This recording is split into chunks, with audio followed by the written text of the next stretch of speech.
हरे कृष्णा. प्रातःकालीन श्रीमद भागवत च्या चर्चेमध्ये आपले सगळे महानुभावांचं स्वागत आहे. आज आपण श्रीमद दुसरा अध्याय 5 सर्व कारणांचे कारण श्लोक क्रमांक 38 आणि 39 समजून घेण्याचा प्रयत्न करत आहोत. यामध्ये विराट रूपा पलीकडे भगवंताचे सनातन धाम आणि त्याचे नित्य दिवस स्वरूप कसं असतं, काय आहे ते, हे समजून घेण्याचा या दोन श्लोकांमधून आपण प्रयत्न करणार आहोत. ओम नमो भगवते वासुदेवाय. ओम नमो भगवते वासुदेवाय। ओम नमो भगवते वासुदेवाय. ओम नमो भगवते वासुदेवाय। ओम नमो भगवते वासुदेवाय. ओम नमो भगवते वासुदेवाय। नारायणं नारायणं नमस्कृत्य नमस्कृत्यं नरं नरं चैव चैव नरोत्तमं नरोत्तमं देवीं देवीं सरस्वतीं सरस्वतीं व्यासं व्यासं ततः ततः जयमुदीरये। जयमुदीरयेत्. नमस्तप्रायेषु नष्टप्रायेषु अभद्रेषु अभद्रेषु नित्यं नित्यं भागवत भागवत सेवया. सेवया। भगवती भगवती उत्तम श्लोके उत्तमश्लोके भक्ती भवती भक्तिर्भवति नैष्टिकी. नैष्टिके। हरे कृष्णा. श्लोक 38 आणि 39. भूलोक कल्पित पदभ्याम भूलोकः कल्पितः पद्भ्याम्। भुवर्लोक अस्य नाभितः. भुवर्लोकः अस्य नाभितः। रुदा स्वर्लोक उरसा रुदा सर्व स्वर्लोकः उरसा। मर्लोक महात्मनः. महर्लोकः महात्मनः। ग्रीवायां जनलोक अस्य ग्रीवायां जनलोकः अस्य। तपः लोक स्तनद्वयात्. तपः लोकः स्तनद्वयात्। मूर्धभिः सत्यलोकः तु मूर्धभिः सत्यलोकः तु ब्रह्मलोकः नः. ब्रह्मलोकः सनातनः। भूलोक कल्पित पद्भ्यां भुवलोक अस्य नाभितः. बृहदा स्वर्लोक उरसा महर्लोक महा आत्मनः. ग्रीवायां जनलोक अस्य तपः लोक स्तनाद्वयात्. मूर्धभिः सत्यलोकः तु ब्रह्मलोक सनातन. भाषांतर. पृथ्वीपर्यंत सारे अधोलोक पाताळलोक त्यांच्या पायामध्ये स्थित आहेत असे म्हटले जाते. भोरलोकापासून प्रारंभ होणारे मध्य स्तरावरील ग्रहलोक त्यांच्या नाभीमध्ये स्थित आहेत असे स्थित आहेत. देवी देवतांचा आणि अत्यंत सुसंस्कृत अशा ऋषी मुनांचा वास असलेले त्यापेक्षाही वरील ऊर्ध्वलोक भगवंताच्या वक्षस्थळामध्ये स्थित आहेत. विराट पुरुषाच्या वक्षस्थळापासून ते कंठापर्यंत जनलोक आणि तपोलोक नामक ग्रहमालिका स्थित आहेत. तर ब्रह्मांडातील सर्वोच्च ग्रहलोक सत्यलोक हा विराट पुरुषाच्या मस्तकावर स्थित आहे. तथापि आध्यात्मिक लोक हे शाश्वत आहेत. ओम अज्ञानतिमिरन्धस्य ज्ञानांजन शलाकया चक्षुरुन्मिलितं येन तस्मै श्री गुरवे नमः. श्री चैतन्य मनोभीष्टं स्थापितं येन भूतले स्वयं रूप कदा मह्यं ददाति स्वपदान्तिकं. वन्देऽहं श्रीगुरोः श्रीयुतपदकमलं श्रीगुरून् वैष्णवांच. श्रीरूपं साग्रजातं सगण रघुनाथान्वितं तं सजीवं साद्वैतं सावधूतं परिजनसहितं कृष्ण चैतन्य देव श्री श्री राधा कृष्ण पादान् सगण ललिता श्री विशाखान्वितांच. नमो ओम विष्णुपादाय कृष्ण पृष्ठाय भूतले श्रीमते भक्ति वेदांत स्वामिनिति नामिने. नमस्ते सरस्वते देवे गौरवाणी प्रचारिणे निर्विशेष शून्यवादी पाश्चात्य देश तारिणे. वांछा कल्पतरुभ्यश्च कृपा सिंधुभ्य एव च पतितानां पावनेभ्यो वैष्णवेभ्यो नमो नमः. जय श्री कृष्ण चैतन्य प्रभु नित्यानंद श्री अद्वैत गदाधर श्रीवासादि गौर भक्त वृंद. हरे कृष्ण कृष्ण कृष्ण हरे हरे. हरे राम राम राम हरे हरे. हरे कृष्ण कृष्ण कृष्ण हरे हरे. हरे राम राम राम हरे हरे. हरे कृष्ण कृष्ण कृष्ण हरे हरे, हरे राम राम राम हरे हरे, हरे कृष्ण.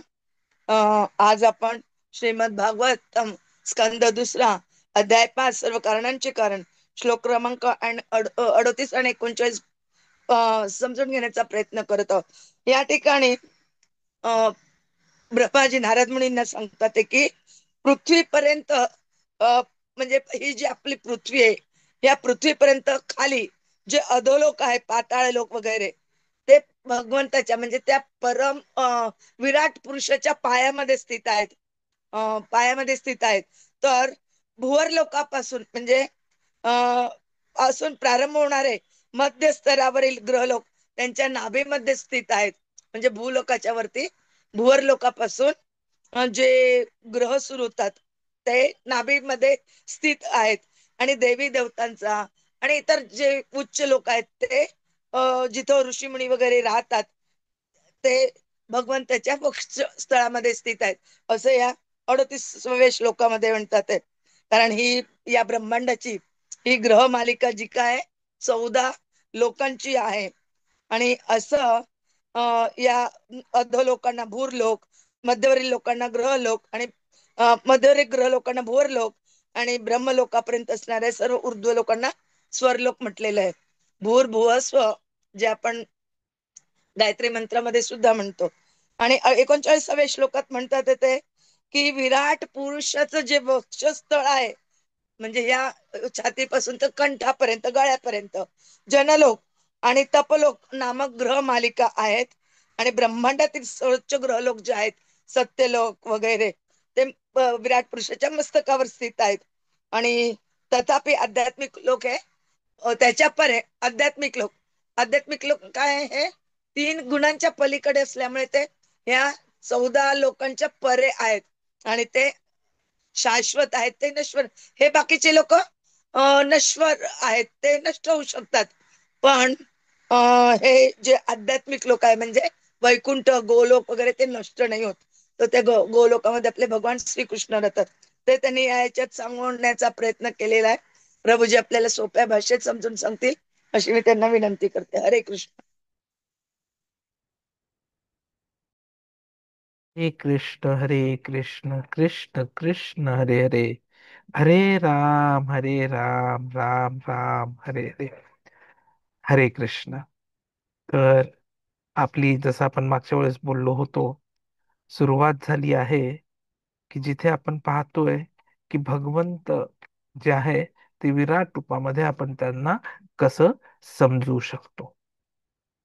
तर हा भागवतम मधला हा जो श्लोक आहे, दोन इथे स्पष्ट केल्याप्रमाणे आपल्याला आध्यात्मिक आणि भौतिक जगतातील गहन फरक कळतो.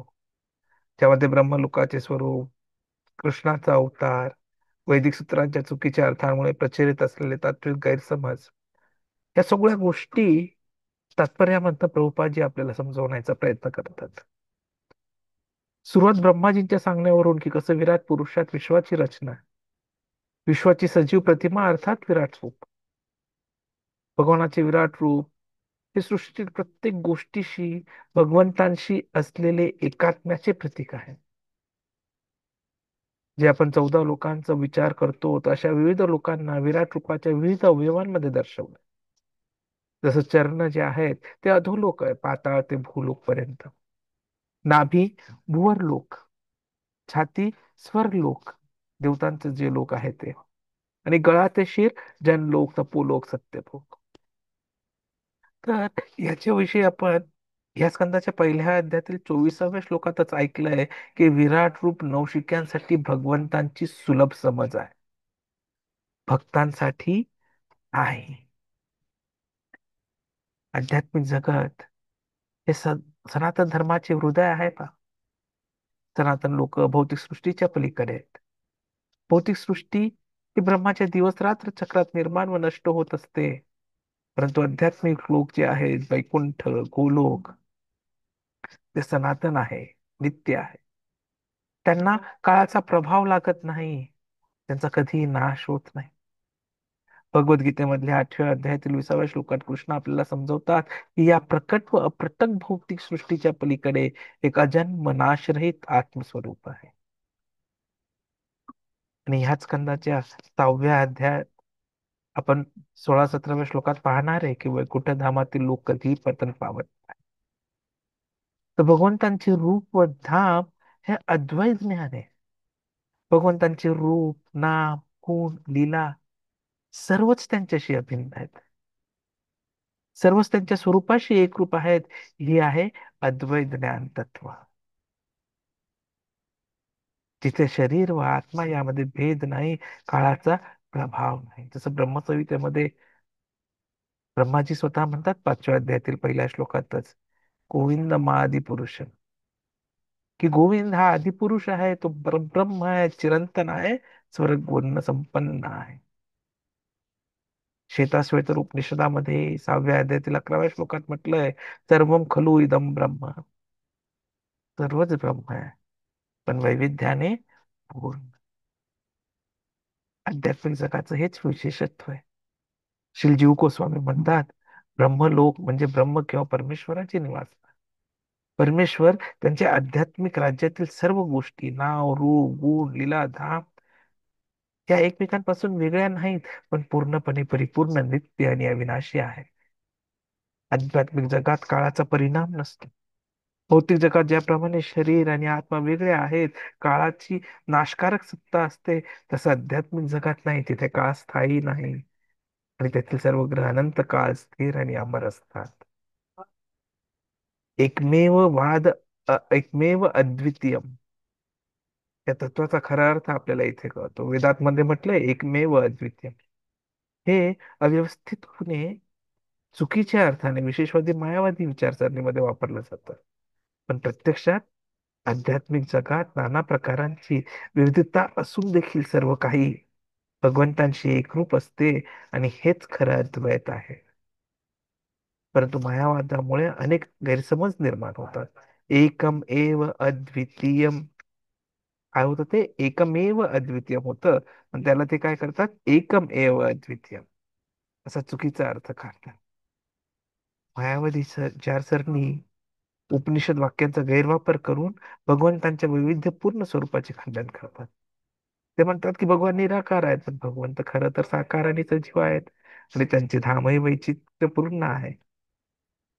भागवतम मधल्या पहिल्या स्कंदातील 2ऱ्या अध्यायातील 11व्या श्लोकातच आपण पाहिलंय की ब्रह्म, परमात्मा आणि भगवान हे तत्वज्ञानी अद्वैत तत्वाचे त्रिविध रूप समजतात आणि भगवानाला आपण ह्या 3 स्वरूपामध्ये जाणून घेऊ शकतो.